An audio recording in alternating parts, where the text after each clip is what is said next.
J'ai tellement un genou de merde que même quelqu'un qui n'a plus de genou a un meilleur genou que moi. Du coup, pour pallier à ce problème-là, récemment, je me suis fait opérer d'une PRP. Honnêtement, rien de grave, juste que quand votre médecin vous dit Alors on va commencer par vous prendre un peu de sang, puis on va la mettre dans une centrifugeuse pour récupérer le plasma. On va réinjecter le plasma dans votre articulation, on va triturer le ligament. Tout ça est bien sûr un processus expérimental. C'est bon pour vous? ah, ça fait pas, je sais pas, ça donne pas envie, voilà. J'étais pas là en mode ok. Et c'est à ce moment-là où je me suis demandé, est-ce que t'as encore le droit de dire bah non en fait, allez sur ce, ciao. Parce que vraiment, pourquoi utiliser le mot triturer? Ça fait peur le mot triturer. Évidemment, je dis oui parce que, bon, mes problèmes de genoux ont commencé quand j'avais 15 ans. Et bah ça commence à faire un peu longtemps que j'ai plus 15 ans. Mais bon, je suis encore jeune, donc c'est bon. Enfin, petite anecdote, c'est pas trop ce que le médecin a dit, hein. Après avoir passé un IRM un an après que mon genou m'ait lâché, lors du rendez-vous pour interpréter les résultats, le médecin m'a regardé eyes in eyes. Je vous jure, il m'a regardé eyes in eyes et il m'a dit Waouh, mais comment vous avez fait? comment j'ai fait quoi? Comment vous avez fait pour avoir un genou de 40 ans? Bah je sais pas moi non plus, hein. Et du coup encore un peu plus tard, après 3 IRM au compteur, une échographie du genou et plusieurs clichés de radio évidemment pour compléter l'énumération.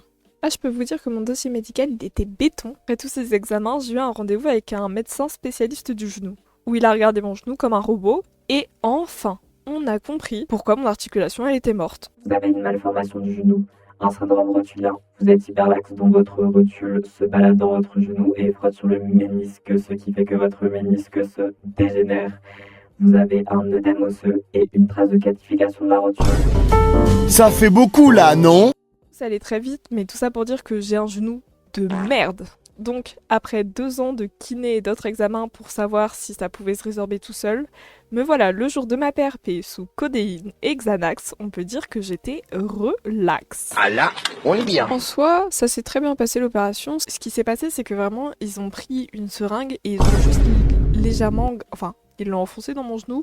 Ensuite, ils ont légèrement gratté le ligament là pour casser les fibres. Genre comme quand tu vas à la muscu, tu vois, sauf que bah là, ça faisait plus mal et c'était pas un muscle. Donc du coup, les instructions suite à la PRP étaient simples.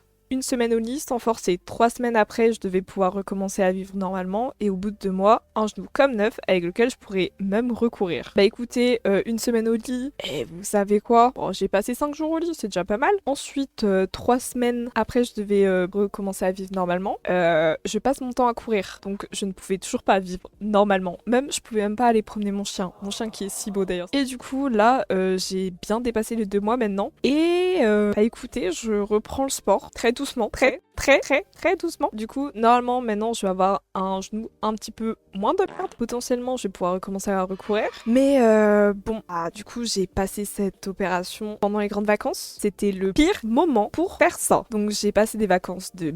Mais bon, ça, c'est pour une prochaine fois.